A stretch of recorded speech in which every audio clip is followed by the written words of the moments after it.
You had me at Cello, Cello. You had me at Cello. You had me at Cello. Oh, you had me at Cello. Hello, everybody. It's 5 o'clock on a Friday. Time to start practicing. That is, as soon as Cello Chat is done. And this week, I am delighted to have with me Jason Heath.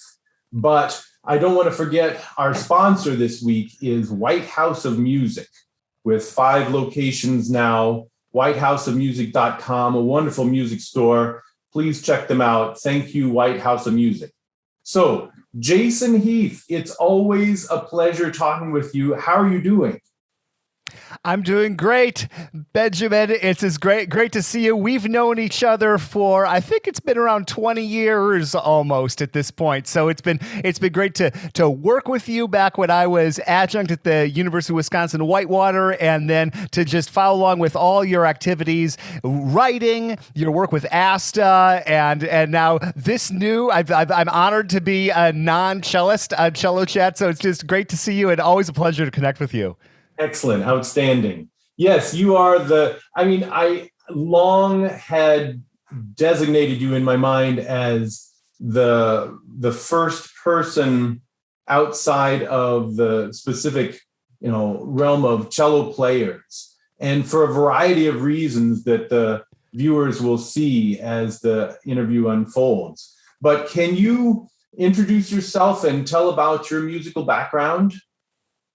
Sure. Yeah. So I got a couple of degrees in double bass performance from Northwestern University. Started playing in 4th grade in the South Dakota public school system, and on violin. Wanted to quit. Mom wouldn't let me, and so I moved over to bass in middle school and just sort of fell into it. And then through the years, I've done a lot of performing, a lot of teaching, and I've ended up the last decade plus developing this kind of quirky career of being an online bass person, kind of like a double bass community organizer. So I've had this blog for a long time, podcast for a long time. I end up doing a lot of events, and I've had all sorts of adventures and misadventures around that. But at the heart of it, I'm a bass player and a teacher, and I've taught in many different capacities. And I just love playing music and teaching music and working in music.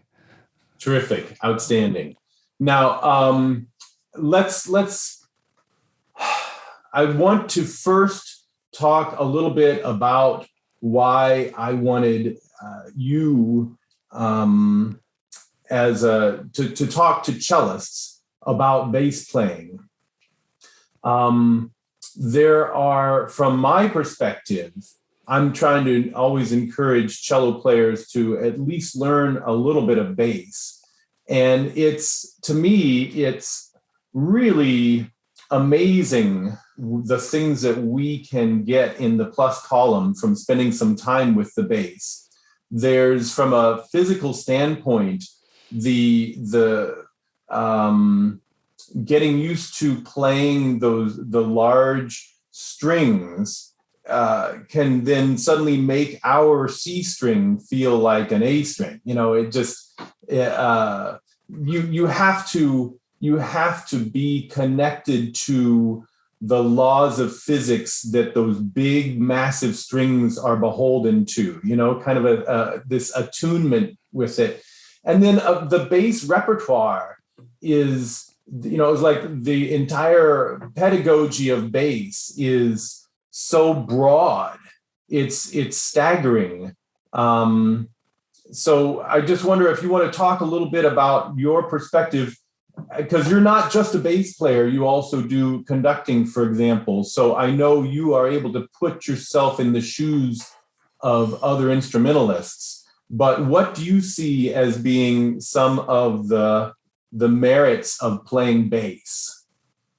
Sure. Well, I've yet to meet a cellist who doesn't pick up bass fairly easily. I'll just start with that. There seems to be a natural. It's kind of like trying to exercise underwater, sort of like it's just a little more challenging. The tolerance, it just takes more to get the strings going. But the physics of playing the two instruments are so similar. In my public school teaching career, I taught high school orchestra for 7 years. I would many times introduce a cellist to bass, and by the end of a class, they were getting around. You know, and the beautiful thing about bass is it opens up the world of so many other styles. Because name a genre of music that doesn't have bass. You know, the list is quite long. So, and then I think what you were saying about, I think it's a beautiful thing to learn another instrument, especially one that's so closely related to yours. And I found that to be the case with bass. There are many bassists who have learned cello, and it's really been helpful to them. One person that comes to mind is Dashun Zhang, who teaches at the Tianjin Juilliard School. He has been playing cello concertos. He's a bass player by trade, but he has started to pick up the cello, and it's like opened up the fact that those bridge cables aren't so thick, you know, like they are on the bass. Like he's learned so much coming from that. So I think that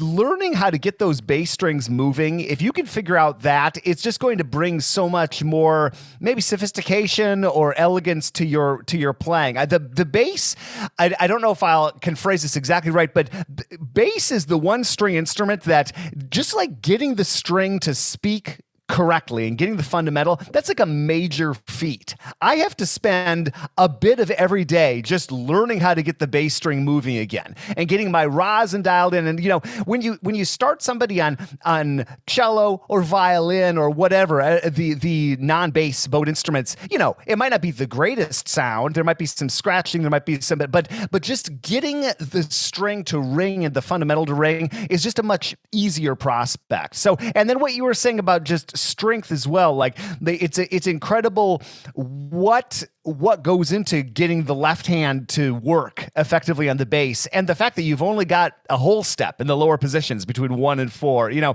it's again, if you can think of it almost like a cross training thing, it's going to be great for your cello playing. And then of course, if you get into bass playing in general, it just opens up so many musical doors. So that's kind of my thoughts on that. But and that's the beautiful thing to me about bowed string instruments in general, is that we have so much more in common than you might think. And I think it's true for violin or viola.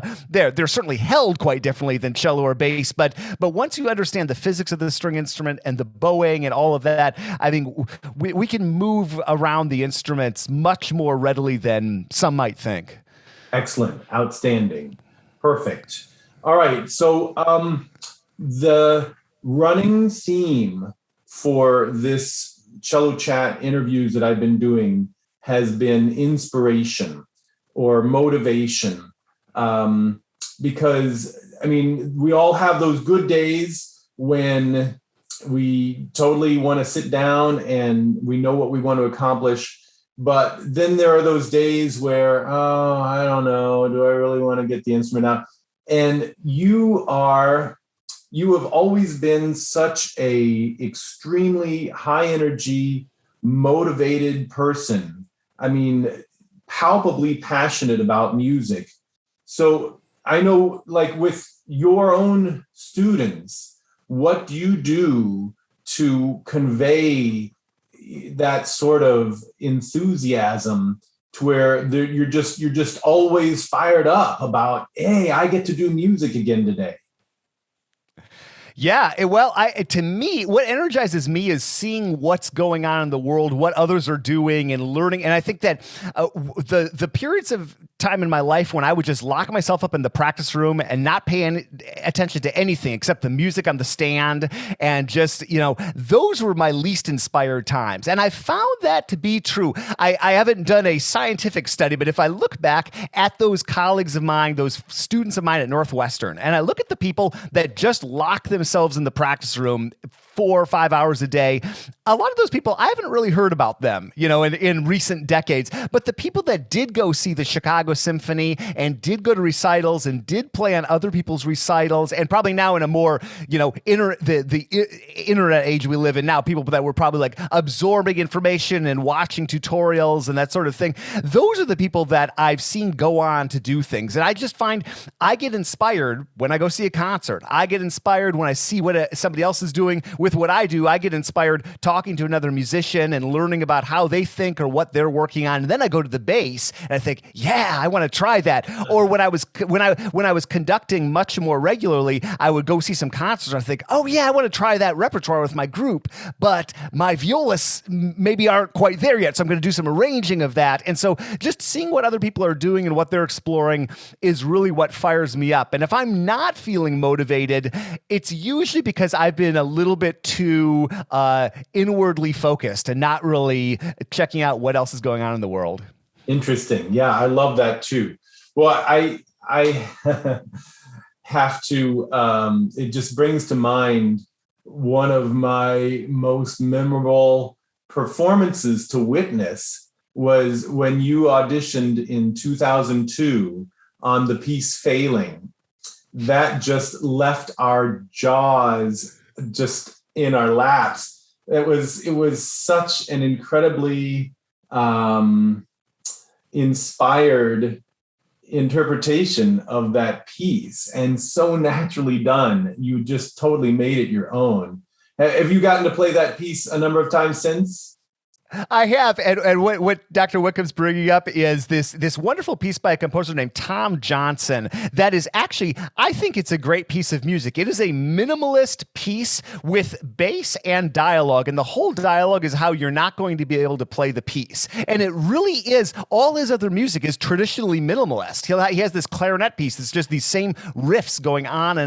And so the piece, there's just this humor baked into it that I think is incredible. And that's one of those pieces. And I think this, if you have the freedom to really, and we all have the freedom to find repertoire we want to play, if you could find something that is really interesting to you and really exciting to you, and Failing was that to me, and I've had other pieces in my life that are like that, chase that piece. I spent so much more time practicing Failing. I would practice it in slow motion. It is kind of not playable. That's the point of the piece. It's so challenging, and then you're talking, so I would have to talk very slowly and practice the notes to make sure that they all lined up. And, I spent, I don't even know how many hours working on that piece, but it's because I thought it was so fascinating.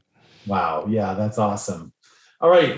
Let's talk about your incredible blog and podcasts. You started the Double Bass blog in 2005, and it has been declared, it was years ago that it was called one of the top 20 music blogs, not just bass, not just string, but music. How did that come to pass? And can you talk about that evolution a bit? Sure. And there's probably a lesson in here for anybody. I'm not sure what the lesson is, but I think if I look at the years, I graduated college, I graduated my master's, and I was really wanting to fit in and get the best gigs I could and just be, a good team player. And any musician, you accumulate a whole bunch of crazy stories and weird things that happen to you, whether it's driving through a snowstorm to go play something, and then or who knows, there are many things. And so I had decided to look into teaching full time for a variety of reasons.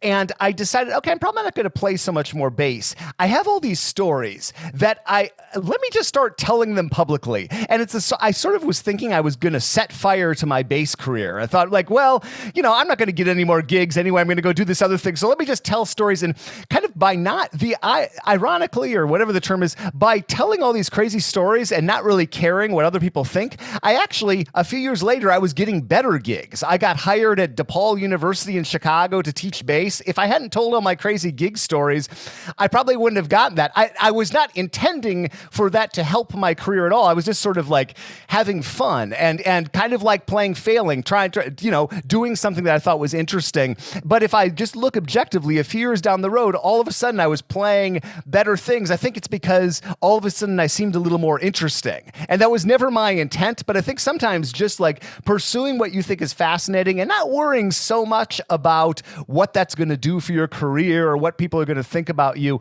that sort of moved me into a more public, place. And so that blog and that, well, you're right, like 2005, kind of the mid 2000s, late, I was doing a whole lot of writing and about the music industry. And it was fun. It was something that I did a little bit of when I was in college and then really had a good time. And then I've sort of in the last few years gotten more into like bass specifically. So most of my writing is, it might be tragically dull to people that aren't bass players, but about like, how exactly do we shift between these two positions, or how do you really figure out how to start beginners well on the bass? And the podcast kind of evolved out of that.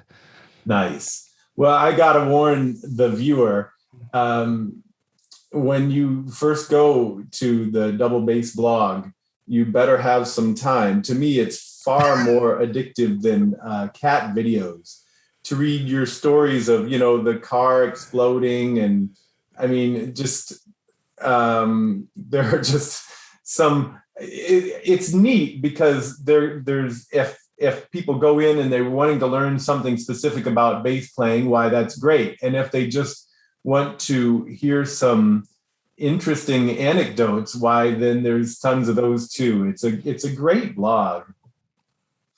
So what are I appreciate it. What are some of your projects you have coming down the pike for this year?